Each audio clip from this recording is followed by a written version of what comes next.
राधे राधे भक्तों, भगवत गीता के चौथे अध्याय से दिव्य ज्ञान आपके सामने प्रस्तुत करने जा रही हूँ, तो आप इसे ध्यानपूर्वक सुने।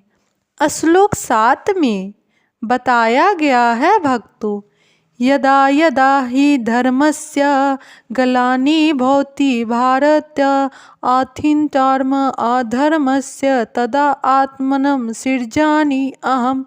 अब इस श्लोक का हिंदी में अनुवाद है भक्तों, हे भरतवंशी, जब भी और जहाँ भी धर्म का पतन होता है और अधर्म की प्रधानता होने लगती है, तब तब मैं अवतार लेता हूँ।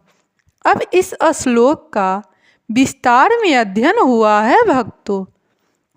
यहाँ पर सृजामि शब्द महत्वपूर्ण है।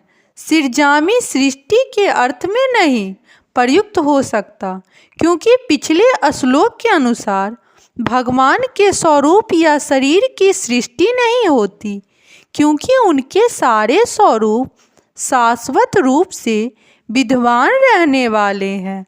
अतः सृजामि का अर्थ है कि भगवान स्वयं यथारूप में प्रकट होते हैं। यद्यपि भगवान सृजामि का अर्थ कार्यक्रमानुसार अर्थात ब्रह्म के एक दिन में 7वें मनु के 28वें युग में द्वापर के अंत में प्रकट होते हैं, किंतु वे इस नियम का पालन करने के लिए बाध्य नहीं है, क्योंकि वे स्वेच्छा से कर्म करने के लिए स्वतंत्र है। अतः जब भी अधर्म की प्रधानता तथा धर्म का लोप होने लगता है, तो वे स्वेच्छा से प्रकट होते हैं। धर्म के नियम वेदों में दिए हुए हैं, और यदि इन नियमों के पालन में कोई त्रुटि आती है तो मनुष्य अधार्मिक हो जाता है। श्रीमद् भागवत में बताया गया है कि ऐसे नियम भगवान के नियम हैं। केवल भगवान के किसी धर्म की व्यवस्था कर सकते हैं। वेद भी मूलतः ब्रह्मा के हृदय में से भगवान द्वारा उच्चरित माने जाते हैं। अतः धर्म के नियम भगवान के प्रत्यक्ष आदेश है। धर्म तो शाश्वत भगवत प्रीतम भगवत गीता में अधोपांत इन्हीं नियमों का संकेत है। वेदों का उद्देश्य परमेश्वर के आदेशानुसार ऐसे नियमों की स्थापना करना है, और गीता के अंत में भगवान स्वयं आदेश देते हैं कि सर्वोच्च धर्म उनकी ही शरण ग्रहण करता है।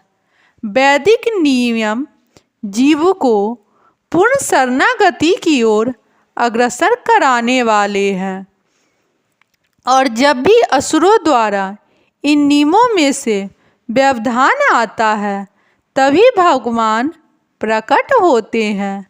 श्रीमद् भागवत पुराण से हम जानते हैं कि बुद्ध कृष्ण के अवतार हैं, जिनका प्रादुर्भाव उस समय हुआ जब भौतिकवाद का बोलबाला था, और भौतिकवादी लोग वेदों को प्रमाण मानकर उसकी आड़ ले रहे थे।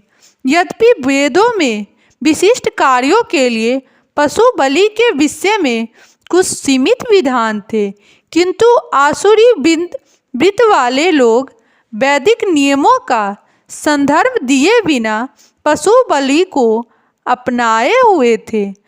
भगवान बुद्ध इन अनाचार को रोकने तथा अहिंसा के वैदिक नियमों की स्थापना करने के लिए अवतरित हुए। अतः भगवान के प्रत्येक अवतार का विशेष उद्देश्य होता है, और इन सब का वर्णन शास्त्रों में हुआ है। यह तथ्य नहीं है कि केवल भारत की धरती में भगवान अवतरित होते हैं। वे कहीं भी और किसी भी काल में इच्छा होने पर प्रकट हो सकते हैं। वे प्रत्येक अवतार लेते हैं, पर धर्म के विषय में उतना ही कहते हैं जितना कि उस परिस्थिति में जन समुदाय विशेष समझ सकता है। लेकिन उद्देश्य एक ही रहता है, लोगों को इस भावना भावित करना तथा धार्मिक नियम के प्रति आज्ञाकारी बनाना।